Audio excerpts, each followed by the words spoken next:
Hello and welcome back to another edition of GNAT-TV's In-Depth Series. I'm Andrew McKeever, the news director at GNAT-TV's News Project, and it's a pleasure to have you with us today on Monday, November 29th. It's also a great pleasure to be joined today by Julianna Dodson, who's the director of the Radically Rural programs hosted by the Hannah Grimes Center in Keene, New Hampshire, along with the Keene Sentinel newspaper. They host a conference, which is held each year since 2018, each September, I should say, since 2018, and already scheduled for next September, September 21st and 22nd. It brings together folks who are interested in the whole picture of what's going on in rural America and what can make rural America thrive. So Julianna, great to have you with us today. Thank you for making the time for our conversation, and welcome to the News Project. Thank you so much for having me. I really appreciate it. I guess I just thought we could start by having you tell us a little bit about what gave you the idea for the conference and how did it all begin? Yeah, that's a great question. So the Hannah Grimes Center for Entrepreneurship has been around for around 25 years now.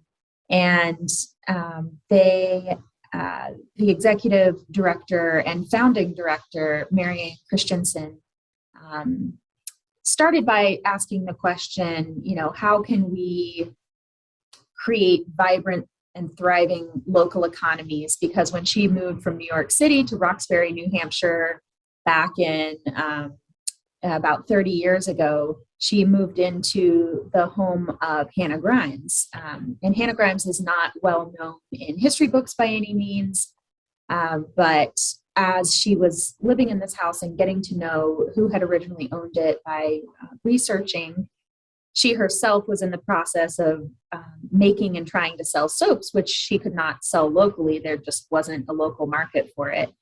And as she's learning about the life of Hannah Grimes, she is just admiring how, as this woman was living her life, she either made or grew everything she had or bartered, purchased it from friends and neighbors.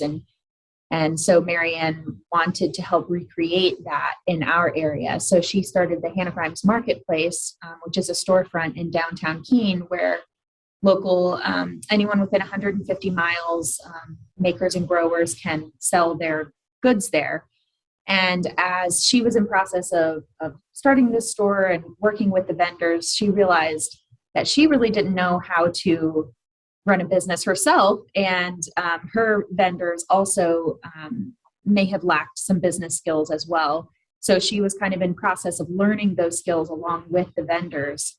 And she had the opportunity to acquire a business incubator that had failed, and she had it full within like a month or two or something like that. And that's where the center started. And so since then, Hannah Grimes has been doing programming for local entrepreneurs and small business owners and has been very impactful in the community.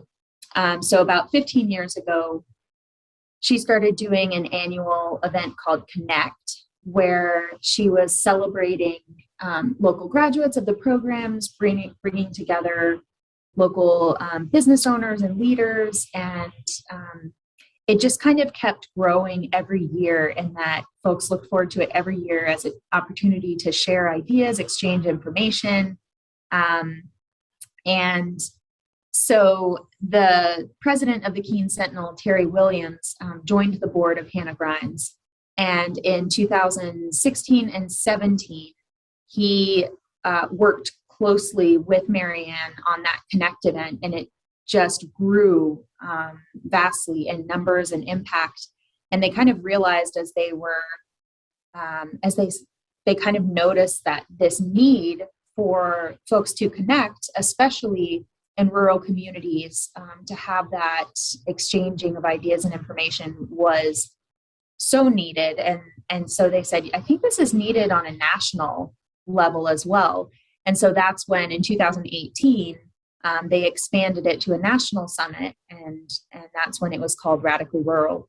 So since 2018, Marianne and the Hannah Grimes Center and Terry and the Keene Sentinel have come together to plan this summit. And last year, they got some grant funding to hire a full-time director, which was me. And so I joined back in the spring. And that funding is also allowing us to expand into year-round programming as well, and just kind of deepening and expanding our national network, which is really the most valuable part of what we do as this network. So, so that's kind of the history. So it wasn't my idea, but I am reaping all the benefits of being a part of this movement. Well, I attended your conference last September remotely, and it was fascinating. I enjoyed all the sessions I tuned in. I know you have several tracks you offered: journalism, arts and culture, clean energy, entrepreneurship, healthcare, land use. I kind of stuck with the journalism one. No big surprise there, but it was certainly quite fascinating to kind of hear from other people in the trade and some of the issues and challenges they've been facing. It's been really intriguing to watch, and I'm very happy to see that you've already got your conference for next September already scheduled. And I guess while we're thinking about it, people, if they want to register for it after they listen to this, I guess they could just Google Radically Rural and it'll probably come up. But I believe the website is registration.socio.events/e/Radically Rural 2022.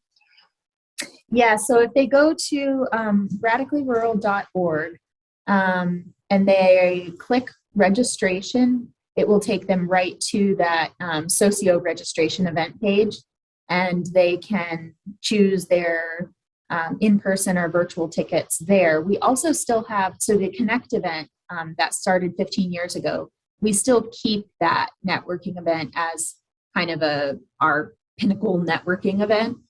So folks that are local that may not want to attend the full summit but would like to attend Connect, there is also an option to just purchase a Connect ticket. So those options will all be there for you, and it is early bird pricing right now, which saves you $20 from the full price ticket. All right. Well, I guess I was just thinking, let's dive a bit into some of the issues facing rural America. There's been a lot written about this over the past 20 or so years at least, but I guess I just wondered from your perspective, what do you see as sort of the main challenges facing rural America, and why, by some indicators anyway, I realize you can probably find others that might give you a different answer. Does rural America seem to be struggling economically compared to urban areas? I mean, I know up here in Vermont, that's been a question for a while. We've been concerned about things like demographic challenges, Right. an aging population. Younger folks have a hard time taking jobs here because the cost of housing is so high, for instance. Right. I guess I just wondered, from your perspective, what are you seeing going on that are how these challenges are continuing, and is there any kind of light at the end of the tunnel that you're also seeing that may say, well, we may be going through this now, but it's not going to be like this forever? Right.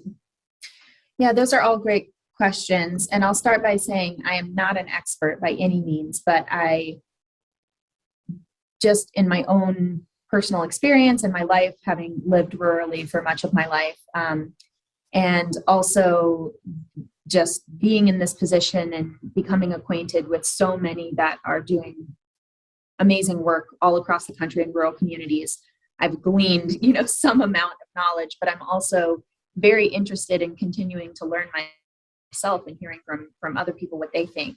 So, I mean, challenges for rural overall, amazingly enough, data collected from the 2010 census, 97% of the country's land area is deemed rural, while holding less than 20% of the country's population. So, the impact of rural is pretty incredible when you think of issues like climate change, that were kind of the lungs of America. So although there are lots of course, challenges in rural America as well, we really like to also focus on like what rural America is bringing to the table and why we love rural communities. So, challenges are going to be probably what most folks are familiar with, healthcare.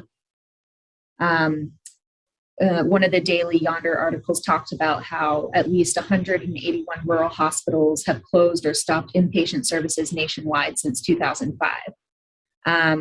Job availability and wages, transportation, childcare, which is a huge issue that continues to escalate during the pandemic. And then broadband, which is actually on an upswing now, where we're, seeing improvement in that infrastructure. Still lots more to go. But, those are all kind of issues that, as you also mentioned, aging populations, not being able to retain the youth and all of that. So all of those are issues facing rural. And I would say that I have seen lots of movement in organizations and individuals really taking these issues and working tirelessly to try to find solutions. So I see a lot of really positive and exciting things happening with rural as well. I think the interest in rural is continuing to grow for the reason that I mentioned earlier about the potential that rural has to contribute to solutions for the climate crisis. Also, the kind of urban exodus that happened during the pandemic. I think there's more attention on rural because of that. And as broadband access grows, we have the potential for folks now to work remotely and not have to be located in cities or right outside of cities. So there's definitely more interest. I mean, I don't know if you've seen some of those programs that different rural communities are doing now, where they're giving stipends to people who move to their rural communities. So it's really interesting kind of this shift that's happening. So I think there is a lot of interest in that. So yes, short answer is there are a lot of challenges in rural America and unique challenges to as compared with urban areas. And urban areas also have unique challenges in comparison with rural America. But I also see a lot of really inventive and creative efforts going on and a lot of value to rural America that I think we need to get the story out about and kind of change the narrative of what living rural is. One of the things that's often intrigued me as I look around the landscape, no pun intended,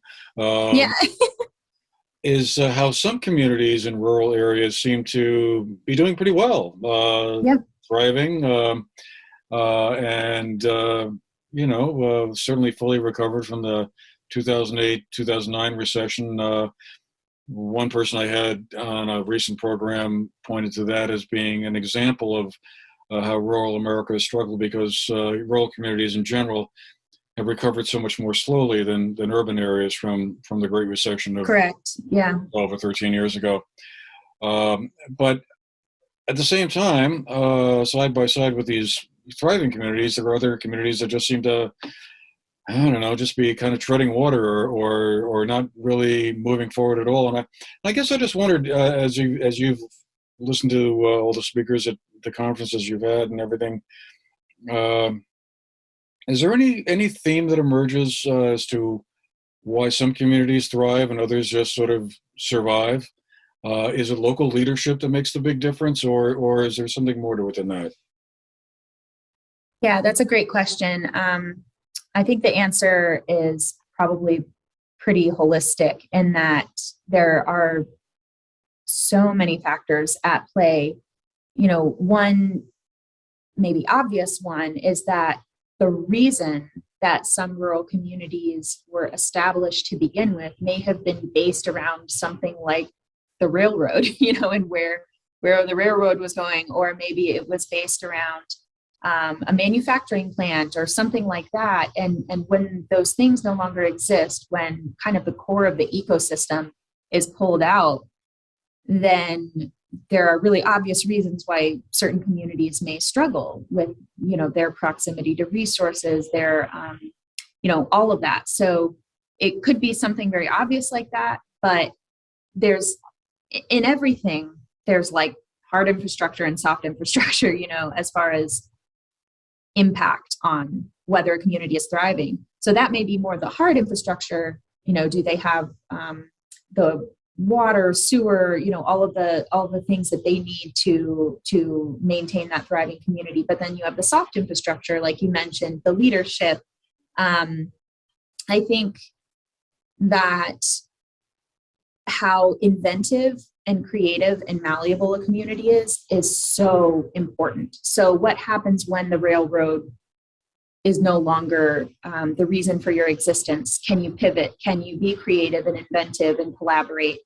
What can you do to reinvent yourself as a community? And I think the communities that try to hold on to the past too tightly can struggle to reinvent themselves in a way that allows them to continue to thrive.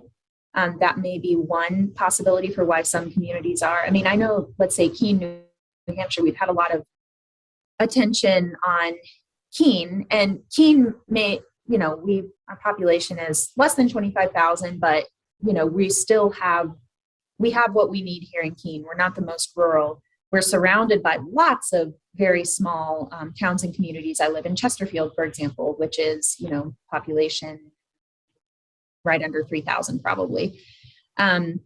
There's Roxbury, New Hampshire, where Marianne moved to. That's 200 something. So we're certainly far enough from the major airports and everything that we can feel some of the effects of that rural life. But we've had a lot of attention on Keene because of how we have been resilient through the recessions and through the pandemic.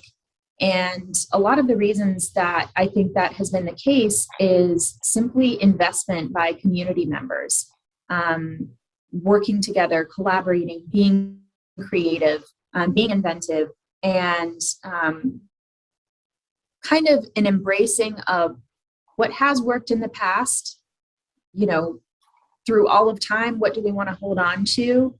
What's no longer working? What do we need to change? So it's like an appreciation for the past and accountability for the future. And I think that's probably what has allowed, areas like ours to thrive.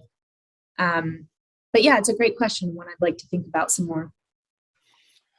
I also wanted to follow up on something you mentioned a moment ago about the impact of the pandemic-induced exodus from urban areas into rural areas. We certainly saw that happening a lot here in Vermont.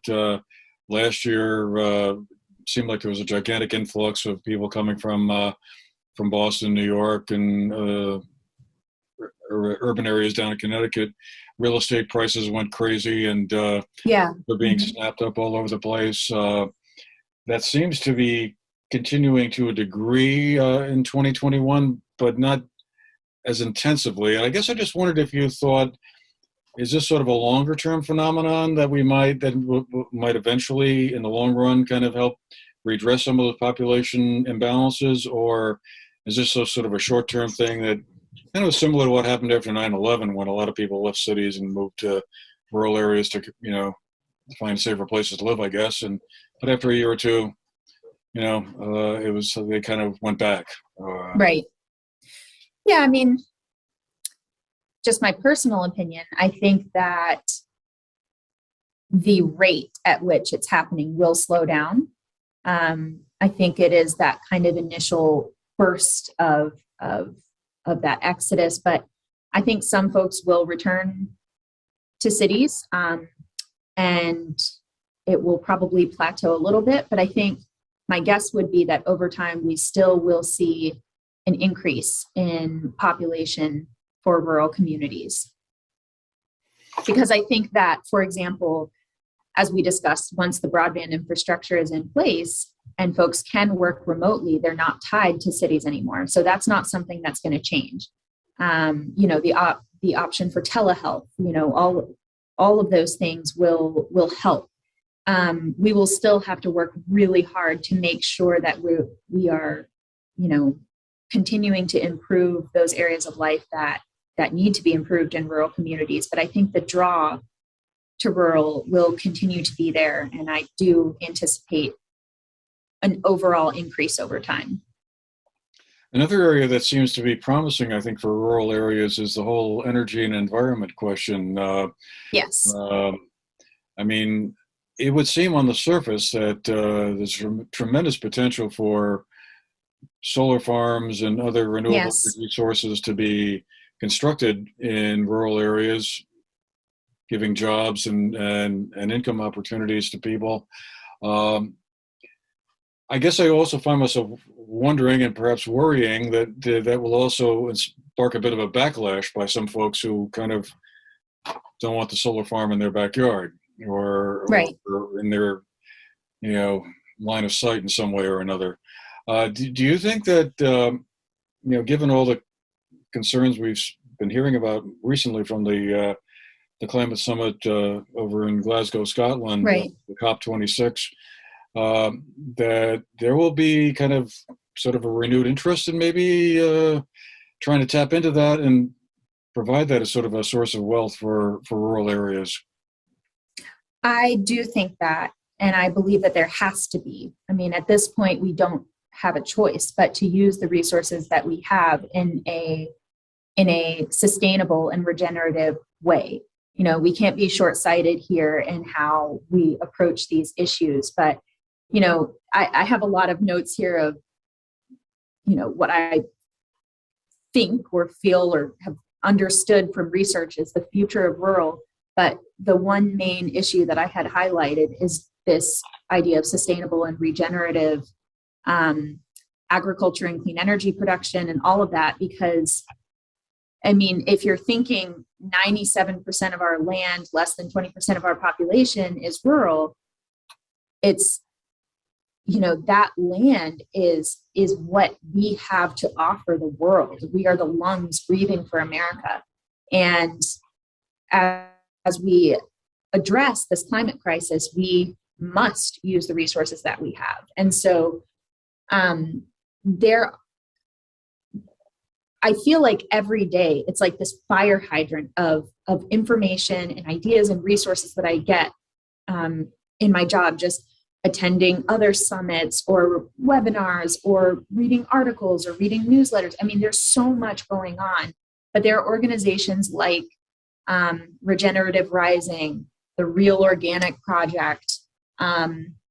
There's so many organizations out there that are taking this issue head on and using science-based practices to talk about how we can generate clean energy and good agricultural practices that will benefit our world in the long run. And so, I point to organizations that are doing this work to say, I may not understand it, I may not know all the right answers, but there are so many people out there that are doing this work. And we need, part of Radically Rural's work is to connect all these people to say, we're not the ones that are fixing every problem or whatever it may be, but we can connect people that are doing this work so that it's like this snowball effect where, you might have 20 different people in different pockets of rural America addressing an issue. But what if you bring those 20 people together? Their efforts are just launched forward in such a way that's really beautiful, because nobody needs to reinvent the wheel. All of us are essentially trying to solve the same problems. So so yes, I agree with you that I believe that this issue is and will continue to be on the forefront for rural America. Well, just before we have to run here, I just wanted to ask you one last question about the coming conference next year. I guess I just was interested in, will they be the same categories as in the past as the ones this year, or will there be some new ones added in? Yeah, that's a great question. So at this point, we don't plan to add any new tracks. But what we are planning to do is to try to have, a big principle of Radically Rural, and what I believe is going to be a necessary feature for rural America is this idea of collaboration, which brings like cross-pollination kind of between, we can't exist in silos. Everything that's happening in rural America is connected. So we will have some sessions that are collaborations between multiple tracks coming together, some topics-based sessions. For example, an example might be we talk about childcare, or we talk about workforce development, or other things like that. So I think there's going to be some really interesting, engaging conversations that will bring folks together from different sectors, so that we can have this energy and this innovation that will come out of that I think will help to address a lot of the issues that we're seeing. I was struck when looking at your website a couple of days ago while preparing for this conversation at how many different states were represented. Yes. I guess I sort of figured, this is probably 6 or 7 states, New England, New York, New Jersey, maybe. But no, 43 or something like that were at the conference? Yes. I believe now we have had collectively over the 4 years, I believe we have only not had representation from like 4 states, I think, if I remember correctly. It might be 5. So there is widespread interest in what we are doing, which is really connecting, innovating, and celebrating rural communities. And like I said, we're not the subject matter experts on everything, but the simple formula of bringing people together who love rural communities is really powerful, and it's important. And the longer I'm in this position, and the longer I speak with folks like you and others who are interested in rural America, the more I see this potential. I just feel like we're on this cusp of I don't even know how to explain it. This amazing wave that is going to sweep the nation, and I think it's going to be for the good. Well, I certainly hope you're correct there. And as I said at the start of our conversation, I'm already looking forward to getting to Keene this time in person. Yes, yeah. In September, and meeting everyone face to face rather than via my laptop screen. But yes, I guess we'll have to leave it there for today. Except we can also remind viewers that if you missed the first part of our show, you can already register for the Radically Rural Conference held next September 21st and 22nd. Just go online and you'll find all the information you'll need there. And set aside the time already. Not too early. Wonderful. Thank you so much. This was a great conversation. I appreciate your time and interest. Oh, well, Julianna, I appreciate yours as well. Really, really a pleasure chatting with you. And hopefully we'll see you next September. That sounds good. Have a great day. Goes. All right. Take care. And thanks to all of you for watching as well. Hope you've enjoyed our program. And we'll see you again the next time. Have a great day.